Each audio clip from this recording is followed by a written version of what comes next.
R J ഡിയുടെ lead നില വീണ്ടും കുറയാണ്. 29ആയി ലീഡ് ചെയ്യുന്ന സീറ്റുകളുടെ എണ്ണം കുറയുകയാണ്.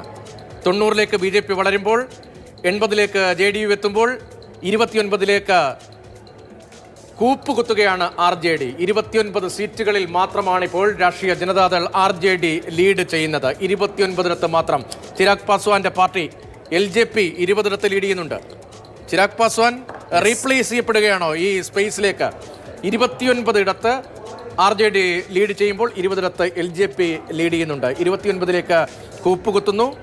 കോൺഗ്രസിന്റെ ഇപ്പോഴത്തെ സ്ഥിതി കൂടി നോക്കിയാൽ 5 മണ്ഡലങ്ങൾ, നേരത്തെ 4 ആയിരുന്നു, ഇപ്പോൾ 5 മണ്ഡലങ്ങളിലേക്ക് ലീഡ്, ഒരു സീറ്റിന്റെ വർധനവ് ഉണ്ടായിട്ടുണ്ട്. വലിയ തിരിച്ചടി. ഇപ്പോൾ ശരിക്കും ആർ ജെ ഡിക്ക് കോൺഗ്രസിനെ കുറ്റം പറയാൻ പോലും കഴിയാത്ത വിധത്തിൽ 135 എടുത്ത് മത്സരിച്ചിട്ട് വെറും 29 സീറ്റ് എന്ന് പറയുന്നത് ആർ ജെ ഡിയെ സംബന്ധിച്ച് അസ്തിത്വ പ്രശ്നം തന്നെ ഉണ്ടാക്കുന്നതാണ്. ലാലു പ്രസാദ് യാദവിന് ശേഷം ആര് എന്ന ചോദ്യമുണ്ട്. ലാലു പ്രസാദ് അത്ര സജീവമായി രംഗത്തില്ലാതിരുന്ന തെരഞ്ഞെടുപ്പാണ്. അദ്ദേഹം തേജസ്വി യാദവിനെയാണ് മുഴുവൻ ചുമതലയും ഏൽപ്പിച്ചത്. തേജ് പ്രതാപ് യാദവ് കുടുംബത്തിൽ നിന്നും പാർട്ടിയിൽ നിന്നും പുറത്താക്കപ്പെട്ട് അദ്ദേഹം വിമതനായി മത്സരിക്കുന്നു. സ്വന്തമായിട്ടൊരു പാർട്ടിയൊക്കെ ഉണ്ടാക്കി മത്സരിക്കുകയാണെന്ന് 4ാം സ്ഥാനത്താണ് തേജ് പ്രതാപ് യാദവ്. ലാലു പ്രസാദ് യാദവിന്റെ പിൻഗാമിയായി തേജസ്വി യാദവ് വാഴിക്കപ്പെട്ടുവെങ്കിലും ആർ ജെ ഡിയെ സംബന്ധിച്ച് ഇനി ഇന്ത്യൻ രാഷ്ട്രീയത്തിൽ ഒരു തിരിച്ചുവരവ് ഉണ്ടാകുമോ എന്ന സംശയം പോലും ഉണ്ടാക്കുന്ന വിധത്തിൽ ഉള്ള ഒരു വലിയ വെല്ലുവിളിയെ നേരിടുകയാണ്. 29 സീറ്റിൽ മാത്രമാണ് ഇപ്പോൾ ആർ ജെ ഡി മുന്നിട്ട് നിൽക്കുന്നത്.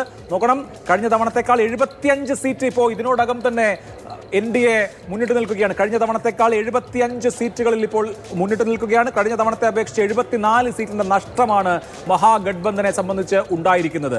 തേജ് പ്രതാപ് യാദവ്, ലാലു പ്രസാദ് യാദവിന്റെ മറ്റൊരു മകൻ, വീട് വിട്ടുപോയ, വീട്ടിൽ നിന്ന് പുറത്താക്കപ്പെട്ട തേജ് പ്രതാപ് 4ാം സ്ഥാനത്താണ്. ആ വോട്ട് കണക്ക് ഇങ്ങനെയാണ്. 7985 വോട്ട് മാത്രമേ ഇതുവരെ സമാഹരിക്കാൻ തേജ് പ്രതാപിന് കഴിഞ്ഞിട്ടുള്ളൂ. അവിടെ 29,000-ൽ പരം വോട്ടുമായി Ramvilas Paswan L J P അവിടെ ലീഡ് ചെയ്യുകയാണ്. എൽ ജെ പിയുടെ സ്ഥാനാർത്ഥിയായിരുന്നു അവിടെ തേജ് പ്രതാപ് യാദവ് 7985 വോട്ട് മാത്രമേ നേടിയുള്ളൂ. 4ാം സ്ഥാനത്താണ് ഇപ്പോൾ ഉള്ളത്. ഇപ്പോൾ B J P 90, J D U 80. Seat നില പിന്നെയും വർദ്ധിക്കുകയാണ്. 197-ൽ B J P 90, J D U 80 എന്ന നിലയിൽ.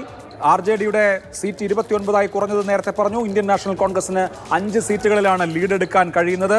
അതിഗംഭീരമായ ഒരു തെരഞ്ഞെടുപ്പ് വിജയത്തിലേക്ക് ബി ജെ പിയും ജെ ഡി യുവും കുതിക്കുകയാണ്. 200 തൊടുമോ? ഇനി അങ്ങനെയൊക്കെയുള്ള ഫാൻസി നമ്പറുകളുടെ കാര്യം മാത്രമേ ബാക്കിയുള്ളൂ. 200ലേക്ക് എത്തുമോ? മഹാസഖ്യത്തെ വെല്ലുവിളിച്ച് 200ലേക്ക് എത്തുമോ എൻ ഡി എ?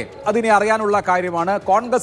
കോൺഗ്രസിന്റെ ഇതുവരെയുള്ള ഏറ്റവും മോശം പ്രകടനം 4 സീറ്റാണ്. ആ 4 സീറ്റിലും താഴുമോ? ഇല്ലെന്ന് തോന്നുന്നു. കോൺഗ്രസ് ഇപ്പോൾ 5 സീറ്റിൽ ലീഡ് ചെയ്യുകയാണ്. AIMIM കഴിഞ്ഞ തവണത്തേതുപോലെ തന്നെ 5 സീറ്റ് പിടിച്ചിരിക്കുന്നു. മുകേഷ് സാഹ്നിയുടെ പ്രകടനം കൂടി ഒന്ന് വിലയിരുത്താം എന്ന് തോന്നുന്നു. പി വസന്ത്, പി പാർട്ടിയുടെ പ്രകടനം അത് ഏത് തരത്തിൽ കാണേണ്ടതുണ്ട്?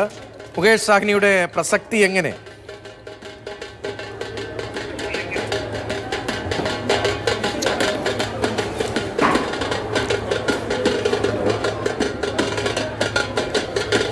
വസന്ത്. രതീഷ്, മുകേഷ് സാഹ്നിയാണ് ഒരുപക്ഷെ ഈ തെരഞ്ഞെടുപ്പിലെ ഏറ്റവും വലിയൊരു ഫാക്ടറായി എടുത്തു കാണിക്കപ്പെട്ടത്. അതായത് ബീഹാറിൻ്റെ ഉപമുഖ്യമന്ത്രിയായിട്ട് പ്രഖ്യാപിക്കപ്പെട്ട പേരുകളിലൊന്നാണ് മുകേഷ് സാഹ്നിയുടേത്. വികാസ്ശീൽ ഇൻസാൻ പാർട്ടി, അവിടെ കോൺഗ്രസിൻ്റെ നേതാക്കളെത്തി മഹാഗഠബന്ധൻ സഖ്യത്തിൻ്റെ ഉപമുഖ്യമന്ത്രി ആയിരിക്കും മുകേഷ് സാഹ്നി എന്ന് പ്രഖ്യാപിച്ചതാണ്. അവിടെയാണ് ഒരുപക്ഷെ ഈ മുസ്ലിം വിഭാഗത്തിൻ്റെ അകത്തുനിന്നുള്ള ഒരു ചെറിയ എതിർപ്പ് വരുന്നത്. അതായത് ഞങ്ങളുടെ അല്ലെങ്കിൽ ശക്തമായ പിന്തുണ നൽകുന്ന മുസ്ലിം വിഭാഗത്തിൽ നിന്ന് ഒരാളെ ഡെപ്യൂട്ടി CM ആയിട്ട് പ്രഖ്യാപിക്കുന്നതിന് പകരം വികാസ്ശീൽ ഇൻസാൻ പാർട്ടി, അതായത് മത്സ്യ തൊഴിലാളി വിഭാഗവുമായി ബന്ധപ്പെട്ട മല്ലകളുടെ അല്ലെങ്കിൽ നിഷാദന്മാരുടെ പാർട്ടിയിലെ ഒരാൾ, അതായത് 4% മാത്രമാണ് ഈ നിഷാദന്മാരുള്ളത്. അതായത് EBC-കളിൽ പിന്നാക്ക വിഭാഗങ്ങളിലെ ആകെ 4% മാത്രം വരുന്ന ഒരാളെ മുഖ്യമന്ത്രി സ്ഥാനാർത്ഥിയെ ഉയർത്തിക്കാട്ടിയത് OIC സീമാഞ്ചൽ മേഖലയിൽ വലിയ തോതിൽ അത് പ്രചരണത്തിന് ഉപയോഗിച്ചിരുന്നു. എന്തുകൊണ്ട് ഒരു ശക്തമായ പിന്തുണ ഉള്ള മുസ്ലിം വിഭാഗത്തിൽ നിന്നും ഒരാളെ ഉപമുഖ്യമന്ത്രിയായി പ്രഖ്യാപിക്കുന്നില്ല? ആ സമ്മർദ്ദത്തിൻ്റെ അടിസ്ഥാനത്തിലാണ് തേജസ്വി യാദവ് പറഞ്ഞത് ഞങ്ങൾ ഒരു ഉപമുഖ്യമന്ത്രി കൂടി കാണും എന്ന് പറയുകയും ചെയ്തിരുന്നു. പക്ഷേ അതുണ്ടാക്കിയ ഒരു ഡാമേജ് ഒരുപക്ഷെ മുസ്ലിം വോട്ടുകളെ ചിതറിച്ചിട്ടുണ്ടോ എന്നുള്ളത് ഇനി റിസൾട്ട് പൂർണ്ണമായും ഫലങ്ങൾ വരുമ്പോൾ മാത്രമേ നമുക്ക് മനസ്സിലാക്കാൻ കഴിയുകയുള്ളൂ. മുകേഷ് സാഹ്നി ആട്ടെ ഇത്തവണ മത്സരിച്ചതുമില്ല. അതിന് പകരം അദ്ദേഹത്തിൻ്റെ സഹോദരനാണ് സന്തോഷ് സൈനിയാണ് ഗൗരംപാറയിൽ ബർമയിൽ മത്സരിച്ചത്.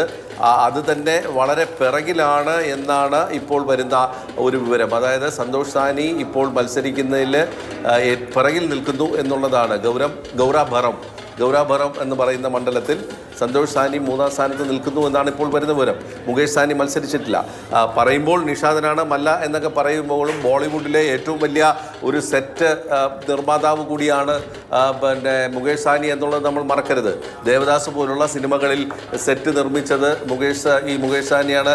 സ്വന്തമായി ഒരു കമ്പനി പോലും ഉണ്ട് ബോംബെയിൽ ഈ സെറ്റ് നിർമ്മാണവുമായി ബന്ധപ്പെട്ട്. ഒരുപക്ഷെ ബീഹാറിൽ നിന്നും പിന്നെ ജീവിത മാർഗം തേടി പോയ ഒരാളാണ്. മുംബൈയിൽ ആണ് എത്തിപ്പെട്ടത്. എന്തുകൊണ്ട് മുംബൈയിൽ എത്തിയെന്ന് ചോദിച്ചപ്പോൾ ഒരിക്കൽ മുകേഷ് സാനി പറഞ്ഞത് ട്രെയിന് ആദ്യം വന്നത് മുംബൈയിലേക്കുള്ളതായിരുന്നു, ഇല്ലെങ്കിൽ ഞാൻ ഡൽഹിയിലാണ് എത്തിപ്പെടേണ്ടത് എന്നുള്ളതായിരുന്നു.